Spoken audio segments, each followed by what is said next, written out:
when replacing existing aged old air valves, don't use the copy and paste, meaning what's relative today. I always try to stress that when speaking to my customers, when I'm asked, for example, about replacing a 2-inch or an air valve.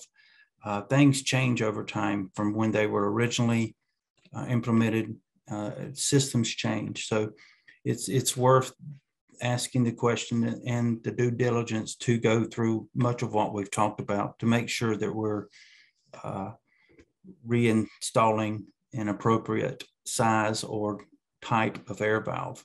Don't just use the copy and paste type approach. Review air control requirements, perform a surge analysis if you're able to get enough data from them. Is there a history of surge damage?